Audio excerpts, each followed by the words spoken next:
আজকের গল্প খুনের ঠিকানা। কোথাও বেড়াতে গেলে শঙ্কর চৌধুরী সাধারণত মানুষের ভিড় এবং কোলাহল এড়ানোর জন্যে শহরের গা ঘেঁষা অনামী কোনো ছোট হোটেলের দিকে দৃষ্টি ফেলে সবার আগে। এখানে সপ্তাহখানেকের জন্য বেড়াতে এসে স্বপ্না হোটেলে আমাদের দুজনের সিট রিজার্ভ করা হয়েছে। এর আগেও আমরা দু একবার এসেছি এখানে, তাই হোটেলের মালিক ব্রজমোহন আমাদের বিশেষ করে শঙ্করের পরিচয় জানেন। দেখতে দেখতে ছুটির 3টে দিন কেটে গেল। জায়গাটা আমাদের ভালোই লাগে। একদিকে দ্রুত গড়ে উঠছে বাড়ি ঘর, রাস্তা, পার্ক, অন্যদিকে খোলা মাঠ, একটা ছোট নদী, তার ওপারে শালের অগভীর বন, আর সেই বনের মাথা টপকে কালো মোষের পিঠের মতো একটা নামগোত্রহীন ছোট পাহাড়ে চূড়ো উকি দিচ্ছে। এদিক ওদিক ঘুরে হোটেলে ফিরতে সেদিন বেশ দেরি হয়ে গেল। সিঁড়ির কাছে পৌঁছে কিছুটা থমকে দাঁড়াতে হলো। আমাদের দুজনকে দেখতে পেয়ে হোটেলের মালিক ব্রজমোহন দ্রুত পায়ে এগিয়ে এলেন। লক্ষ্য করলাম একটা গভীর কালো ছায়ায় তার সদা প্রফুল্ল মুখখানা ম্লান হয়ে গেছে। দেখলাম ব্রজমোহন একা নন, তার সঙ্গে রয়েছেন একজন পুলিশ অফিসার। কি ব্যাপার ব্রজমোহন বাবু, কি হয়েছে? শঙ্কর শুধোয়। শঙ্করের কথার জবাব না দিয়ে ব্রজমোহন পুলিশ অফিসারের সঙ্গে আমাদের পরিচয় করে দিলেন। শিবনারায়ণ যাবৎ উৎফুল্ল হয়ে উঠলেন। মিস্টার চৌধুরী শঙ্কর চৌধুরী, কলকাতার নামকরা বেসরকারি গোয়েন্দা। আমাদের সৌভাগ্য বলতে হবে, এই স্বপ্না হোটেলে একটা খুন হয়েছে, আপনার সাহায্য। শঙ্করের একখানা হাত খপ করে চেপে ধরলেন ব্রজমোহন। হ্যাঁ শঙ্করবাবু, পুলিশকে আপনি যতটুকু সাহায্যই করুন, আমাদের কিন্তু এ বিড়ম্বনার হাত থেকে আপনাকেই বাঁচাতে হবে। আমার নাইট ক্লার্ককে তার ঘরে কে বা কারা খুন করে রেখে গেছে। হোটেলের এক ঝিয়ের প্রথমে সন্দেহ হয়। ঘরের দরজা খোলা দেখে সে ভিতরে ঢুকে। এর আগে মিলনকে কোনোদিন তার নিজের ঘরের দরজা খুলে রাখতে কেউ দেখেনি কি না? তাই দরজা খোলা আছে দেখে ঝির কেমন যেন কৌতূহল হয়। ঘরে ঢুকে সে দেখে মিলন তার বিছানার উপরে মরে পড়ে আছে।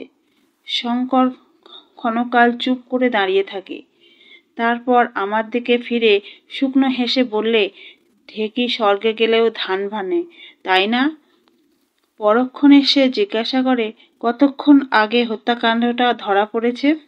হাতের ঘড়ি দেখে পুলিশ অফিসার গম্ভীর গলায় জবাব দেন, প্রায় 1.5 ঘন্টা হলো।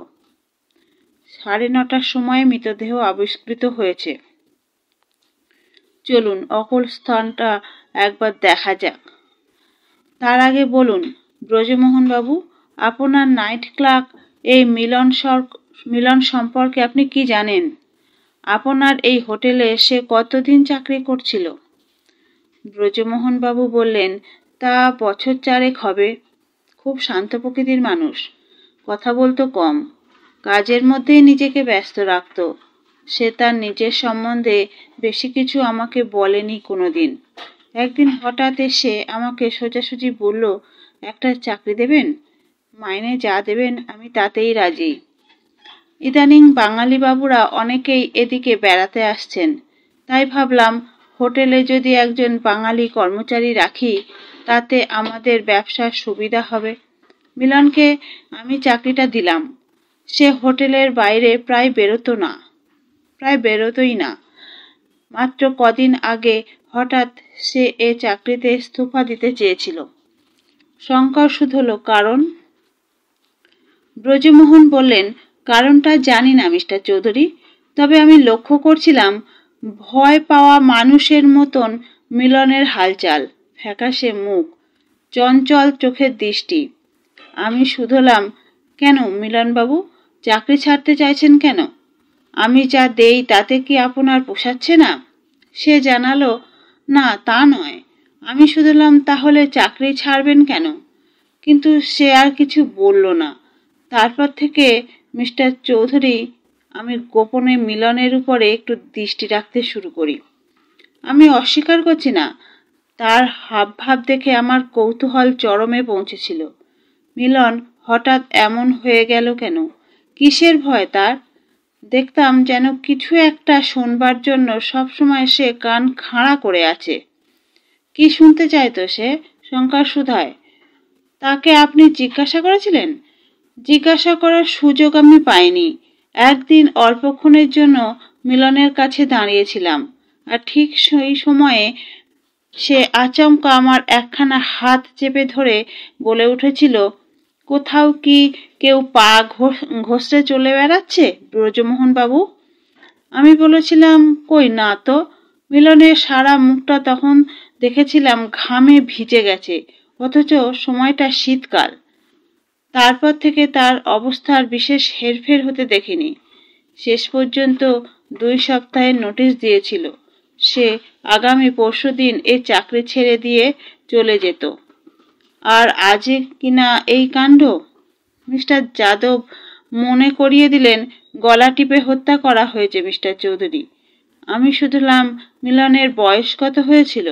ব্রজমোহন বললেন, 30-32-এর মধ্যে। জোয়ান আদমি।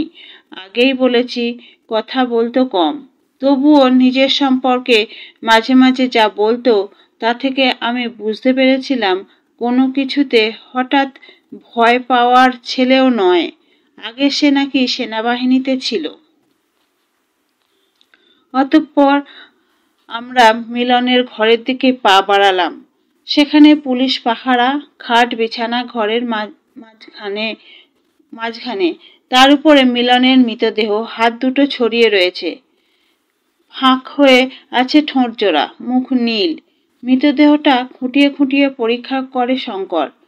ঘরের আসবাবপত্রের দিকে তাকিয়ে মনে হয় কোনো ব্যক্তি, সম্ভবত মিলনের হত্যাকারী, দ্রুত হাতে তল্লাশি চালিয়ে গেছে বিশেষ কোনো একটা কিছু পাবার আশায়। ডেস্কের ড্রয়ার শূন্য গর্ভ, একটা চেয়ারের গদি ছেঁড়া, বিছানাটাও অক্ষত নেই। জায়গায় জায়গায় তুলো বা নারকেলের ছোবড়া বেরিয়ে রয়েছে। নানান কাগজ আর টুকিটাকি জিনিস ঘরের মেঝে ছড়ানো। ব্রজমোহন বললেন, আজ ভোর 4টের সময়ে মিলনের ডিউটি শেষ হয়। সম্ভবতই সে খুব ক্লান্ত ছিল। ডিউটি শেষ হওয়ার সঙ্গে সঙ্গে সে সিধে চলে আসে এখানে, তার ঘরে। বিছানার কাছে মেঝের উপর থেকে শঙ্কর কি যেন একটা জিনিস তুলে নেয়। লক্ষ্য করে দেখি একটা খাম। খামটা সে পকেটে পুরল। অতঃপর মিলনের দেহের এক জায়গা থেকে আবার কি একটা জিনিস পেল শঙ্কর। জিনিসটা আর একটি খামে রক্ষিত হয়ে শঙ্করের জামার পকেটে স্থান পেল। ইন্সপেক্টর মিস্টার যাদব আর কৌতূহল চেপে রাখতে পারলেন না। তিনি সাগ্রহে শুধলেন, ওগুলো কি মিস্টার চৌধুরী? খামের ভেতরে কি রাখছেন? জিনিসগুলোর সঠিক পরিচয় আমিও এখনো পাইনি মিস্টার যাদব। হেসে শঙ্কর উত্তর দিল। বেশ বেশ, হে হে করে হাসতে লাগলেন শিবনারায়ণ যাদব। ঘরের মেঝের উপর ছড়িয়ে পড়ে থাকা জিনিসপত্রের ভিতর থেকে শঙ্কর আর একখানা খাম তুলে নিল।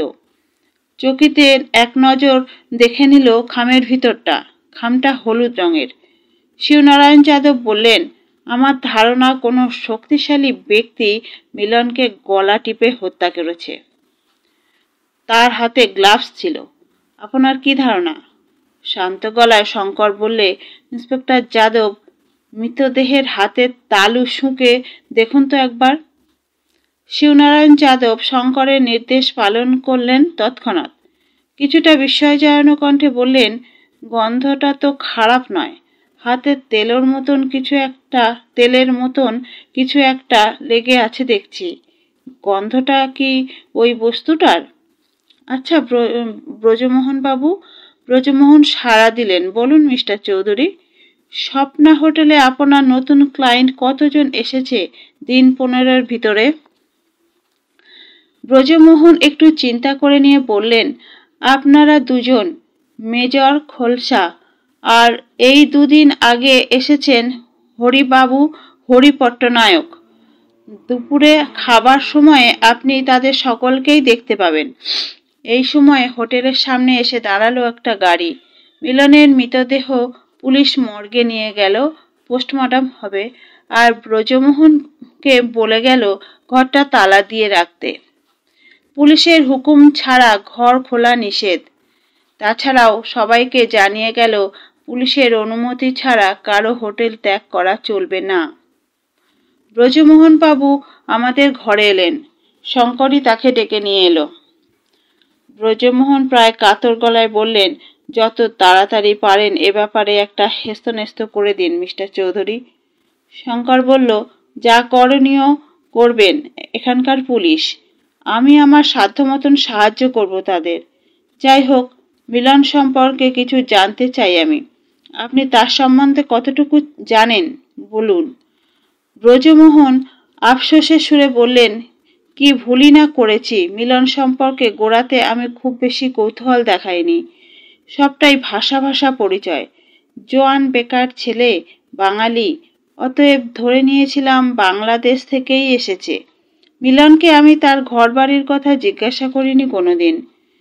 সে কি তাহলে আপনাকে নিজেই বলেছিল সে মিলিটারিতে কিছুদিন চাকরি করেছে? হ্যাঁ, গল্প করতে করতে একদিন বলেছিল। নিজের পরিচয় দেওয়ার জন্যে বা তার চাকরিতে সাহায্যের জন্যে সে কি কোনো রকম কাগজপত্র এনেছিল? দেখিয়েছিল আপনাকে? না। শঙ্কর শুধলো, মিলনের নামে কি চিঠিপত্র আসতো? ব্রজমোহন বললেন, হ্যাঁ, চিঠিপত্র আসতো বই কি, তবে সংখ্যায় খুব কম।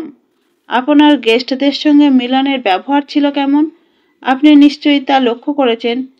সেটা তো আমাকে দেখতেই হয় মিস্টার চৌধুরী। খদ্দের অখুশি হলে আমার বিজনেসের ক্ষতি হবে। না, সেদিক থেকে মিলনের বিরুদ্ধে আমার কোনো নালিশ নেই। খদ্দেরদের সঙ্গে তার ব্যবহার ছিল অত্যন্ত ভদ্র, কারো কারোর সঙ্গে বন্ধুর মতন। এখন তেমন কোনো খদ্দের আপনার হোটেলে আছেন যার সঙ্গে মিলনের সম্পর্ক বন্ধুর মতন গড়ে উঠেছিল?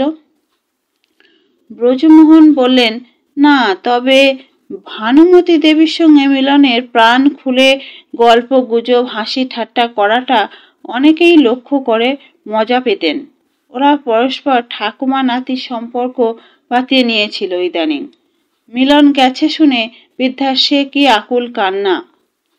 কে এই ভানুমতী দেবী? একজন বৃদ্ধ মহিলা। ব্রজমোহন বললেন, তেতলার একটি ঘর ভাড়া নিয়ে আছেন। তিনিও বাঙালি। এখানকার জলহাওয়াটা তার স্বাস্থ্যের পক্ষে খুবই উপকারী মনে হয়েছে, তাই মাস 6 হলো তিনি আছেন এখানে। মাঝে মাঝে তার এক ভাইপো এসে দেখা সাক্ষাৎ করে যায়। উনি ঘোরাফেরা করলে বিচিত্র একটা শব্দ ওঠে।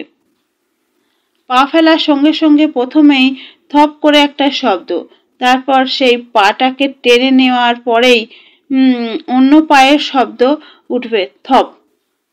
পায়ে কোনো ডিফেক্ট আছে মনে হয়। তিনি সবসময় মোজা ও কেটস পরে থাকেন। অবশ্য একটুক্ষণ চলাফেরার পরই তার শব্দ আর থাকে না। মেজর খোলসার সঙ্গে মিলন কি মেলামেশা করতো খুব? শঙ্কর সুধায়। একটু সময় নিয়ে উত্তর দিলেন ব্রজমোহন, আমি তো আগেই বলেছি মিলন সেনাবাহিনীর কাজ করেছিল কিছুদিন, কাজেই সেনাবিভাগের লোককে দেখে সে হয়তো খুশি হয়েছিল। দুজনকে মাঝে মাঝে আমি যুদ্ধের গল্প করতে শুনেছি। আর একটু বেশি মেলামেশা ছিল হরিবাবুর সঙ্গে, হরিপট্টনায়ক। কে এই পট্টনায়ক? শঙ্কর সুধায়। তা জানি না, পরিচয় ব্যবসায়ী।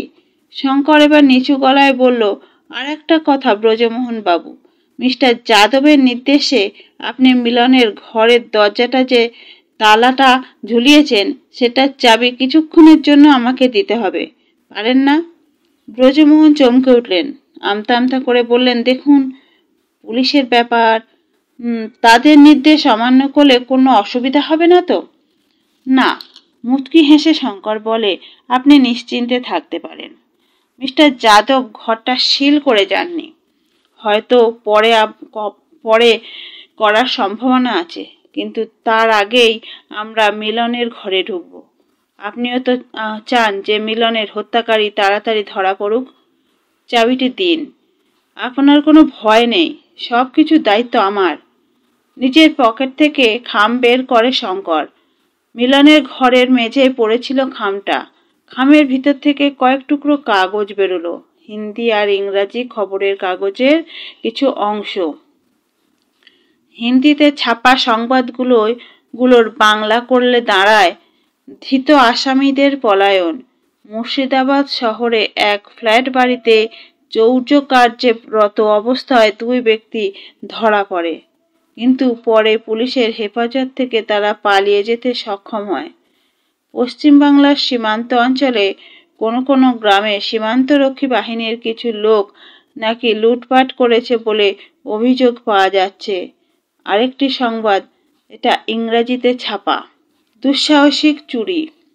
মালদহ জেলার ইংরেজবাজারে প্রখ্যাত স্বর্ণশিল্পী ও মণিরত্ন ব্যবসায়ী মদনলাল পোদ্দারের বাড়ি থেকে কয়েক লক্ষ টাকা মূল্যের গয়নাপত্র চুরি হয়ে গেছে। চোরাই মালের সামান্য কিছু অংশ বাড়ির নিকটবর্তী মাঠের ধারে পড়ে থাকতে দেখা যায়। পুলিশ এ সম্পর্কে তদন্ত করছে। এখনো পর্যন্ত কাউকে গ্রেপ্তার করা হয়নি। খবরের মাথায় তারিখের উপরে আমার নজর পড়ল। হিসেব করে দেখলাম মোটামুটি 4 বছর আগেকার ঘটনা। শঙ্করের মন্তব্য কানে এলো। অপরাধমূলক কাজে খবর সংগ্রহ করার ঝোঁক ছিল মিলনের। খবরের কাগজের আর একটা কর্তৃত অংশ বাংলা ভাষায় ছাপা একটা বিজ্ঞপ্তি। এক সময় সামরিক বিভাগে চাকরি করত অতীন দাস এবং সুরজিৎ ঘোষ। বর্তমানে তারা কোথায় কিভাবে আছে কারো জানা থাকলে লালবাজারের সঙ্গে যোগাযোগ করতে তাকে অনুরোধ জানানো হচ্ছে। সুরজিৎ ঘোষের শরীরের একটা বিশেষত্ব হলো 2 পায়ের বুড়ো আঙুল দুটি পাশের আঙুল দুটোর সঙ্গে জোড়া। সংবাদপত্রের টুকরোগুলো অতঃপর খামের ভিতরে ভরে ফেলল শঙ্কর। তারপর চোখ বুজে চেয়ারে বসে রইল কিছুক্ষণ। খানিক বাদে সে চোখ মেলে তাকালো আমার দিকে, বলল, কিছু বোঝা গেল? বললাম, কোনো বড় শহর বা পরিচিত জায়গা ছেড়ে মিলন এমনি একটা জায়গায় থাকা বেশি পছন্দ করেছিল। অর্থাৎ আগেকার সঙ্গী সাথীদের বরাবরের জন্য বর্জন করে মিলন পালিয়ে এসেছিল এখানে, তাই না? আমার অন্তত তাই ধারণা। বিশেষ কোনো কিছুর সন্ধানে হত্যাকারী এই ঘরে তল্লাশি চালিয়েছে বোঝা যাচ্ছে। অতএব মিলনকে হত্যার মোটিভ হওয়া উচিত চুরি। মাথা নাড়তে নাড়তে শঙ্কর বলল, মনে হয় আগন্তুককে মিলন নিজের হাতে ঘরের দরজা খুলে দিয়েছিল। মিলনের হাতের ঘড়ি হাতেই বাঁধা ছিল। চোরে তাহলে ঘড়িটা নিয়ে যায়নি কেন? এটা দেখে মনে হয় চুরিটা একমাত্র মোটিভ নয়। হত্যাকারী এমন এক ব্যক্তি যাকে মিলনের অবিশ্বাস্য করার কোনো কারণ ছিল না। তাই হয়তো তাকে ঘরের দরজা খুলে দিতে ইতস্ত করেনি। আগন্তুক আজ ভোর 4টে থেকে 5টার মধ্যে এসে ঘরের দরজায় আঘাত করে, হত্যা করে মিলনকে, তারপর ঘরের ভিতরে তল্লাশি চালায়। আর তা করে এত দ্রুত হাতে যে এলোমেলো হয়ে যাওয়া ছড়িয়ে পড়া জিনিসপত্রগুলোকে আবার তাদের স্বস্থানে গুছিয়ে রেখে যাওয়ার তার পক্ষে সম্ভব হয়নি। রাত শেষ হয়ে এসেছিল তখন। কারো না কারো নজরে পড়ে যাওয়া অসম্ভব নয়, তাই পালিয়ে যেতে হয়েছিল তাকে। মিলনের দেহ থেকে একটা জিনিস তখন আমি তুলে নিয়েছিলাম, দেখেছিলাম বোধহয়। সে কি সেটা? আমি প্রশ্ন করি। ফ্রেশ ক্রিম, ট্যালকম পাউডারে মেশানো। লাঞ্চের সময় হয়েছে, চলো ডাইনিং রুমের দিকে যাওয়া যাক। ডাইনিং রুমে আমার সঙ্গে প্রথমেই দেখা হলো ভানুমতি দেবীর। বয়স্কা মহিলা, কাঁচা পাকা চুল মাথায়, পরনে সাদা থান ও জামা এবং সাদা মোজা ও কেটস 2 পায়ে তার মনটাও যে কত সাদা তার সঙ্গে কথাবার্তা বলার সময় অনুমান করা গেল। কথা তিনি কম বললেন, মিলনের জন্য অশ্রুপাত করলেন বেশি। ভানুমতী দেবীর কাছ থেকে এমন কোনো মূল্যবান তথ্য পাওয়া গেল না যা মিলনের হত্যা সম্পর্কে কোনো আলোকপাত করতে পারে। তারপর সাক্ষাৎকার ঘটল মেজর খোলসার সঙ্গে। বলিষ্ঠ দীর্ঘদেহী সৈনিক পুরুষ, কিন্তু আশ্চর্য, মিলনের কথা বলতে গিয়ে তার কণ্ঠস্বর আর্দ্র হয়ে উঠল। তিনি বললেন, যুদ্ধক্ষেত্রে আমার ছেলেদের হতাহত হতে দেখেছি মিস্টার চৌধুরী, কিন্তু তাতে আমি এতটা শক পাইনি। মিলনের এই মৃত্যু আমার কাছে অত্যন্ত নিষ্ঠুর আর শোকাবহ মনে হচ্ছে। তার কাছেই শুনেছি একসময় সে সেনা বিভাগে ছিল। আমার অত্যন্ত ভালো লেগেছিল ওকে। মেজর খোলসার সঙ্গে আলোচনার থেকেও নতুন কোনো সূত্র পাওয়া গেল না। হরি পট্টনায়ককে মনে হলো একটু উগ্র প্রকৃতির। তিনি তো আমলই দিতে চাইলেন না। বললেন, মন মেজাজ ভালো নেই মশাই, যা তা প্রশ্ন করে বিরক্ত করবেন না। মন মেজাজ ভালো না থাকার কারণ? শঙ্করের সবিনয় প্রশ্ন। হরি পট্টনায়ক আরো বেশি বিরক্ত হয়ে উত্তর দেন, শহরের হইচই এড়িয়ে 2-10 দিন নিরিবিলিতে কাটিয়ে যেতে চেয়েছিলাম। আমার এক বন্ধু স্বপ্না হোটেলের কথা বলেছিলেন। তা কি চমৎকার পরিস্থিতি না সম্মুখীন হলাম। এখানকার নাইট ক্লার্ককে হত্যা সম্পর্কে যদি আমাকে সন্দেহ করে থাকেন, নিন হাত দুটো বাড়িয়ে দিচ্ছি, হাতকড়া পরিয়ে দিন। বলা বাহুল্য, এই ভদ্রলোকের কাছ থেকেও বেশি কিছু আশা করার নেই। শঙ্করের মতন আমিও সেটা বুঝতে পারি। দুপুরের আহারাদি সমাপন করে আমরা এক সময় সংগোপনে তালা খুলে মিলনের ঘরে গিয়ে ঢুকলাম। নিস্তব্ধ হোটেল, কেউ নেই কোথাও। নিচু গলায় আমি শুধালাম, এখানে আর নতুন করে কি দেখার আছে শঙ্কর? শঙ্কর বললে, হত্যাকারী যা খুঁজতে এসেছিল তা পেয়েছে কি পায়নি সেটা লুকিয়ে রাখতে মিলন অনেক দিন সময় পেয়েছিল। আর সেই লুকিয়ে রাখা জিনিসটিকে আবিষ্কার করতে হত্যাকারী মাত্র ঘন্টাখানেক সময় পেয়েছিল। এত তাড়াতাড়ি হয়তো তার পক্ষে সে জিনিস গোপন স্থান থেকে খুঁজে বার করা সম্ভব হয়নি। সে যেভাবে ঘরের জিনিসপত্র ইতস্তত ছড়িয়ে রেখে গেছে, তাতে ওই 1 ঘন্টা সময় হুশ করে বেরিয়ে গেছে বুঝতে পারিনি। ঘরের এক পাশে স্থির হয়ে দাঁড়ালো শঙ্কর। তার দৃষ্টি ঘুরে বেড়াতে লাগলো ঘরের প্রতিটি আসবাবপত্র ছুঁয়ে ছুঁয়ে। অতঃপর সে ঘরের মেঝে নানা স্থানে আঘাত করে পরীক্ষা করতে লাগলো কোনো ফাঁপা শব্দ শোনা যায় কিনা। কিন্তু নিষ্ফল প্রয়াস। শঙ্কর সোজা হয়ে দাঁড়ায়। তারপরেই দেখি সে মিলনের ঘরের দরজা জানলাগুলোকে নিয়ে পড়েছে, ঘুষি মারছে কাঠের ফ্রেমের গায়ে, অবশেষে ঘরের দেওয়ালে। কিন্তু সর্বত্রই ভরাট আওয়াজ। এবার শঙ্করের লক্ষ্য মিলনের পালঙ্কটি। সে বলল, এবার তুই আমাকে একটু সাহায্য কর। খাটের একটা পায়া শূন্যে তুলে ধরতে হবে। নে, হাত লাগা। বেশ মজবুত আর ভারী পালঙ্কটি। নিজের পছন্দ মতো তৈরি করে নিয়েছিল মিলন। কথায় কথায় বলেছিল ব্রজমোহন। কাজেই এমনটা হওয়াই তো স্বাভাবিক। কিন্তু শঙ্করের কাণ্ড কারখানা দেখে আমি একটা কান পালঙ্কের সেই পায়ের উপরে চেপে পায়াটাকে সে যতটা সম্ভব নাড়াবার চেষ্টা করছে। এবার নাবিয়ে রাখ, আর একটা পায়া তুলে ধর। আমি যথারীতি তুলে ধরলাম। পর্যায়ক্রমে 4টে পায়াই উত্তোলন এবং পায়াগুলোর গায়ে শঙ্করের কানপাতা ও পায়াগুলো নাড়ানো চলল। শঙ্করের চোখে খুশির ঝিলিক। পেয়েছে। কি পেয়েছিস? একটু ধৈর্য ধর, দেখতে পাবি। খাটের একটা দিক উঁচু করে তুলে ধরে রাখ। ঘরের কোণে একটা কাঠের টুল ছিল, সেটাকে টেনে নিয়ে এলো শঙ্কর। খাটের উঁচু করে ধরে রাখা জায়গাটার নিচে সে টুলটা ঠেলে দিতেই সেটার উপরে আমি রাখলাম খাটটা। 2টো পায়াই রইল শূন্যে। শিশির ছিপি খোলার মতো করে শঙ্কর এবার শূন্যে ঝুলে থাকা একটা পায়াকে উল্টো দিকে ঘোরাতে লাগলো। কয়েক প্যাচ ঘুরতেই পায়াটা খাট থেকে আলাদা হয়ে গেল।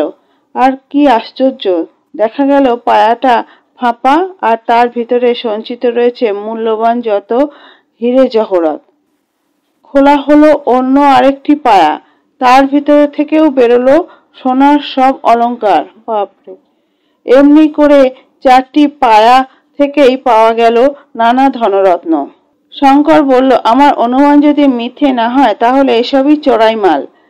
মালদহের ইংরেজ বাজারের স্বর্ণশিল্প ব্যবসায়ী মদনলাল পোদ্দারের বাড়ি থেকে যে কয়েক লাখ টাকা মূল্যের গহনাপত্র চুরি গিয়েছিল তার মধ্যে সেসবের কিছু কিছু থাকাও অসম্ভব নয়। অতঃপর খাটের পায়াগুলোকে স্বস্থানে পুনরায় এঁটে দিয়ে খাটটি পূর্বে যেমন ছিল সেই অবস্থায় রেখে আমরা চটপট মিলনের কক্ষটি ত্যাগ করলাম। তালাও ঝুলিয়ে দিলাম বলা বাহুল্য। হীরে জহরাত সোনার গয়নাদি আমরা সেখানে ফেলে রেখে আসিনি। নিজেদের ঘরে পৌঁছে আমি বললাম, সবই তো হলো, কিন্তু হত্যাকারীর হদিশ পাওয়া গেল না। শঙ্কর জবাব দিল না, কি একটা গভীর চিন্তায় মগ্ন সে। আমি আবার বললাম, আচ্ছা শঙ্কর, মিলনের ঘরেই এইসব হীরে জহরত লুকানো আছে, হত্যাকারীর যদি তার জানা থাকতো তাহলে মিলনকে হত্যা করার কি প্রয়োজন ছিল? সারা রাত ধরে মিলনের হোটেলের ডেস্কের সামনে বসে ডিউটি দিয়েছে, তখন তার ঘর তো ফাঁকা ছিল, সে তো সহজেই কাজটা হাসিল করতে পারত। শঙ্কর মাথা নাড়তে নাড়তে বলল, না না, তার উদ্দেশ্য ছিল দুটোই, মিলনকে হত্যা এবং লুকিয়ে রাখা হীরে জহরাত আবিষ্কার। যাই হোক, আমি বেরোচ্ছি, খুব সতর্ক থাকিস। সেদিন বিকেলে পুলিশ মিলনের ঘরটা সিল করে দিয়ে গেল। ঘরের সামনে বসলো 24 ঘন্টার পুলিশ পাহারা। শঙ্কর কোথায় কখন থাকে কি করে হদিশ পায়নি। রাতেও অনেক সময় তার পাত্তা পাওয়া যায় না, জিজ্ঞাসা করেও উত্তর নেই। একদিন শুধু বললে, আর একটু ধৈর্য ধর, কাজ প্রায় হাসিল করে এনেছি। মনের দুঃখে শেষে আমি চুপ করেই গেলাম। পঞ্চম দিন সকালে দেখা গেল মিলনের ঘর থেকে পুলিশ পাহারা ও সিল তুলে নেওয়া হয়েছে। ঘরে শুধু হোটেলের তালা ঝুলছে, তার মানে ও ঘরে পুলিশের আর কোনো কাজ নেই। কিন্তু হোটেলের বোর্ডারদের উপর, বিশেষ করে মেজর খোলসার উপর যে পুলিশের তীক্ষ্ণ নজর রয়েছে তা বোঝা গেল। বিকালে শঙ্কর বললে, আজ রাতে বোধহয় শেষ অঙ্কের জবনিকা উঠবে, তৈরি থাকিস। ভেবেছিলাম এ সম্বন্ধে কোনো কথাই শুধবো না, কিন্তু মুখ ফসকে বেরিয়ে গেল। তার মানে হত্যাকারীর আজ রাতে ধনরত্নের খোঁজে মিলনের ঘরে আসবে। পুলিশ পাহারায় থাকায় এতদিন পারেনি, শুধু আকুপাকু করেছে। চোরাই মাল সব হাতিয়ে যত তাড়াতাড়ি পারা যায় এখান থেকে সরে পড়াই তার মতলব। অবশ্য পুলিশের নজর যে তার উপরে নেই তা সে বুঝেছে, তবু বলা তো যায় না। জাল পাতা হয়েছে অত্যন্ত সতর্কতার সঙ্গে এবং গোপনে। সন্ধ্যা থেকে ইন্সপেক্টর যাদব আমাদের ঘরে এসে বিশ্রাম নিয়েছেন, তাও গোপনে। রাত প্রায় 9টা নাগাদ ইন্সপেক্টর যাদবকে মিলনের ঘরে পাঠিয়ে দিল শঙ্কর। তারপর গেলাম আমি, আমাকে অনুসরণ করলো শঙ্কর। ঘরের ভিতরে দরজার পাশে সশস্ত্র দাঁড়িয়ে রইলেন ইন্সপেক্টর যাদব। শঙ্করের সঙ্গে একটি আলনার আড়ালে আত্মগোপন করে রইলুম আমি। পুলিশের এক গোয়েন্দা এসে বাইরে থেকে তালাটা আবার ঠিক মতো লাগিয়ে দিয়ে গেল। এসবই হলো অত্যন্ত গোপনে, আলো নেই, জমাট অন্ধকার, বন্দী হয়ে রয়েছে ঘরের 4 দেওয়ালের মধ্যে। আর সেই অন্ধকারের মধ্যে হাবুডুবু খেতে খেতে ধৈর্যের পরীক্ষা দিচ্ছি আমরা 3 প্রাণী। হোটেলের কর্মব্যস্ততার কোলাহল ক্ষীণতর হতে একসময় মিলিয়ে গেল। সব নিস্তব্ধ, 2-একটা নেংটি ইঁদুরের ছোটাছুটির শব্দ শুধু। সেকেন্ড, মিনিট, ঘন্টার পর ঘন্টা অতিবাহিত হয়ে যায়। আমি একসময় ধৈর্য হারিয়ে শঙ্করের কানে কানে বললাম, না, বৃথা চেষ্টা। উত্তরে শঙ্করের একখানা হাত শুধু আমার হাতের উপর পড়ল। হঠাৎ আমার দৃষ্টি ছুটে যায় ঘরের দরজার দিকে। দরজা খোলার শব্দ। পরক্ষণে দেখা যায় ধীরে ধীরে ফাঁকা হয়ে যাচ্ছে বন্ধ দরজাটি। আমার সারা দেহে রোমাঞ্চের শিহরণ। ঘরের মধ্যে প্রবেশ করলো এক ছায়ামূর্তি। পরক্ষণে তার হাতের টর্চ জ্বলে ওঠে। আলোটি স্থির হয় খাটের উপর। ঘরের আলোটা এবার জ্বেলে দিন, ইন্সপেক্টর যাদব। শঙ্করের বজ্র কঠিন কণ্ঠস্বর শোনা গেল। আলোয় ভরে ওঠে ঘর। আমি আগাগোড়াই সন্দেহ করেছিলাম মেজর খোলসাকে, কিন্তু কি আশ্চর্য! কোথায় মেজর খোলসা? ঘরের মধ্যে হতভম্বের মতন দাঁড়িয়ে রয়েছেন সচকিত ভানুমতী দেবী। কিন্তু এই দৃশ্যও মাত্র কয়েক মুহূর্তের জন্য। ভানুমতীর ভেলকি শেষ করে দিল শঙ্কর চৌধুরী। পলকের মধ্যে তার উপর ঝাঁপিয়ে পড়ে শঙ্কর তার মাথার পরচুলা খুলে নিলে। আসুন মিস্টার যাদব, এর সঙ্গে আপনার পরিচয় করিয়ে দিই। এ হচ্ছে মিলন ওরফে অতীন দাসের এক সময়ের সঙ্গী ও বর্তমানে তার হত্যাকারী সুরজিৎ ঘোষ।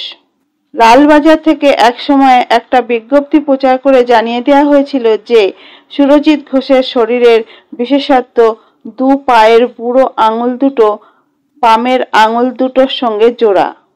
সেটা এখন আপনি মিলিয়ে দেখে নিতে পারেন। হ্যাঁ, ভানুমতী দেবীর ছদ্মবেশের আড়াল থেকে বেরিয়ে এসেছেন সুরজিৎ ঘোষই। অদ্ভুত মেকআপ। সুরজিৎকে হাতকড়া পরিয়ে দেয়া হলো। প্রথমে সে কোনো কথার জবাব দেয় না। শঙ্কর পকেট থেকে বের করলো দুইখানা ফটো, একখানা সুরজিতের, অপরখানা অতীন দাসের। বলল, লালবাজার থেকে আনিয়ে নিতে হয়েছে এ দুটো। কি এবার কথা বলবে? সুরজিৎ বোধহয় এবার বুঝতে পারলো আর চুপ থাকা বৃথা। বলল, প্রথমে ওই অতীন দাসই আমাকে খুন করতে চেয়েছিল।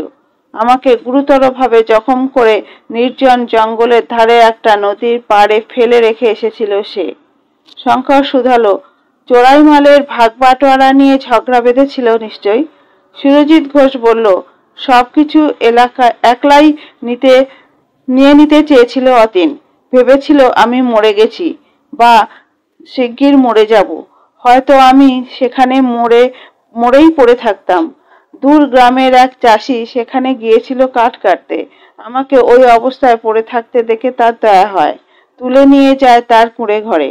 অতীন লুকিয়ে পড়েছিল, পালিয়ে বেড়াচ্ছিল, কিন্তু শেষ পর্যন্ত পরদিন সকালে স্বপ্না হোটেলের মালিক ব্রজমোহন তার ঘরে আমাদের বসিয়ে চা খাওয়াচ্ছেন। শঙ্কর বলতে লাগলো, খুব সম্ভব যখন অতীন দাস আর সুরজিৎ ঘোষ সামরিক বিভাগে চাকরি করত, তখন সুযোগ সুবিধের মতন তারা দুজনে মিলে চুরি ডাকাতি করে বেড়াতো এখানে ওখানে। সেই সময়ের তাদের দুজনকে সামরিক বিভাগ থেকে তাড়িয়ে দেয়া হয়েছিল কিনা বলতে পারি না। মনে হয় সামরিক বিভাগ থেকে ছাঁটাই হওয়ার পর কোনো দুর্ঘটনায় সুরজিতের পায়ের আঙুলের ওই অবস্থা হয়। যাই হোক, লুটের মালপত্র নিশ্চয়ই কোনো এক গোপন স্থানে তারা লুকিয়ে রেখে দিত। পরে সেই সব জিনিস ভাগ বাটোয়ারার সময় বাঁধে ঝগড়া মারামারি। অতীন দাস সুরজিৎ ঘোষকে মৃতপ্রায় অবস্থায় জঙ্গলে ফেলে রেখে চুরি করা হীরে জহরাত গহনাদি নিয়ে সরে পড়ে। তার ধারণা হয়েছিল সুরজিৎ মারা যাবেই, কিন্তু সুরজিৎ বেঁচে গেল। সে চাইল এবার প্রতিশোধ নিতে। একটু থেমে শঙ্কর আবার শুরু করে, ইতিমধ্যে অতীন দাস তার নাম পাল্টে হয়েছে মিলন। ঘুরতে ঘুরতে সে এসে পৌঁছলো এখানে। বড় বড় পরিচিত শহর সে এড়িয়ে চলত। বলা তো যায় না কখনকার নজরে পড়ে যাবে। পুলিশ তাকে খুঁজছে সে জানে, তাই অত্যন্ত মনোযোগ দিয়ে খবরের কাগজে শুধু ওই খবরটাই খুঁজে বেড়াতো সে। আর তার মনে মনে আশা করত, এমন একটা সময় নিশ্চয় আসবে যখন চৌজা পড়াতে অতীন দাস বা সুরজিৎ ঘোষের নাম আর কোথাও উচ্চারিত হবে না। পুলিশ দপ্তর হাল ছেড়ে দেবে। চায়ের পেয়ালার শেষ চুমুক দিয়ে শঙ্কর বলে চলে, সুরজিৎ ঘোষ সম্পূর্ণ সুস্থ হয়ে ওঠার পর অতীন দাসের সন্ধানে যত্রতত্র ঘুরে বেড়াতে লাগলো। শেষ পর্যন্ত অতীনের সে দেখা পেল এখানে, এই হোটেলে। নিজেকে ছদ্মবেশে আড়ালে রেখে সুরজিৎ ঘোষ অতঃপর সুযোগের সন্ধানে রইল। কি নিপুণভাবে এক বৃদ্ধার ছদ্মবেশে দিনের পর দিন আমাদের সকলের চোখে ধুলো দিয়ে সে ঘুরে বেড়াচ্ছে, তা তো দেখলেনই আপনারা। অতীনও ধরতে পারেনি, অথচ সুরজিৎই ছিল তার এক সময়ের অন্তরঙ্গ সঙ্গী। এখানে কাঁপা কাঁপা ভাঙা গলায় অতীন দাসের সঙ্গে আলাপ জমিয়ে তুলেছিল ভানুমতি রূপী সুরজিৎ ঘোষ। এখন অনুমান করে নিতে আমাদের নিশ্চয়ই অসুবিধা হবে না যে সুরজিৎ ঘোষ অতীন দাসের কাছ থেকে চোরাই জিনিসপত্রগুলোর হদিশ জেনে নেওয়ার চেষ্টা করত। তাতে কিছুটা সফল সে বোধহয় হয়েছিল। সেই অনুমান করেছিল চোরাই মাল অতীন দাস এখনো পর্যন্ত কাছছাড়া করেনি। কারণ ইংরেজ বাজারের পোদ্দারে চুরি যাওয়া হিরে জহরত এর লিস্ট পুলিশের হাতে থাকা স্বাভাবিক। তাই সেসব জিনিস বাজারে বিক্রি করতে গেলে বা মাল ধরা পড়ার আশঙ্কা রয়েছে 16 আনা। সুরজিৎ ঘোষের অনুমান মিথ্যে হয়নি। সবকিছু লুকিয়েছিল অতীন দাসের ঘরে, লুকোনো ছিল। কিন্তু অতীন দাস এমন কৌশলে সেসব জিনিস লুকিয়ে রেখেছিল যার ফলে নির্দিষ্ট সময়ের মধ্যে সেখান থেকে সেগুলোকে উদ্ধার করে নিয়ে চম্পট দেয়া সুরজিৎ ঘোষের পক্ষে সম্ভব হয়নি। অবাক হয়ে শুনছিলাম আমরা। ব্রজমোহন হঠাৎ প্রশ্ন করে বসলেন, আচ্ছা মিস্টার চৌধুরী, ভানুমতি দেবীকে আপনি সন্দেহ করেছিলেন কেন?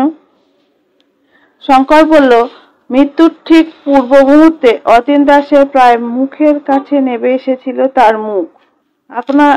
আপনার আছে হয়তো। অতীনের হাতে ক্রিম আর ট্যালকম পাউডারের গন্ধ বা চিহ্ন ছিল। সেটাই এক্ষেত্রে সন্দেহ জাগাবার পক্ষে যথেষ্ট। সুরজিতের পায়ের বুড়ো আঙুল দুটো পাশের আঙুল দুটোর সঙ্গে জোড়া, কিন্তু সে আসল সত্যটা লুকোবার জন্য দু পায়ের সব আঙুলই আঠা দিয়ে পরস্পরের সঙ্গে জুড়ে মোজা পরে ঘুরে বেড়াতো সে। একটা থপ থপ আওয়াজ শোনা যেত তাতে। অতীন দাস ভয় পেত এই শব্দ শুনে, কারণ সে জানে সুরজিৎ ঘোষও হাঁটতো প্রায় ওইভাবে। তবে তার ছিল দুটো আঙুল জোড়া, আর ভানুমতি দেবীর পায়ের সব আঙুলের অবস্থাই ওই। পরন্তু তিনি একজন বৃদ্ধা মহিলা, তাই সেদিক দিয়ে অতীন দাস ছিল নিঃসংশয়। সুরজিতের হাতে ছিল বড় একটা কাটা দাগ, তাই সে সবসময় গ্লাভস পরে থাকতো। এখানকার আবহাওয়া অত্যন্ত শীতল, তাই ভানুমতির মতন বৃদ্ধা যদি দুই হাতে গ্লাভস পরে থাকে তাতে সন্দেহ করার কি আছে? অতীন খবরের কাগজ থেকে যেসব খবর কেটে রেখে দিয়েছিল সেগুলোও অবশ্যই এ ব্যাপারে আমাকে যথেষ্ট সাহায্য করেছে। অতঃপর এভাবেই আমি আবিষ্কার করেছি খুনির ঠিকানা।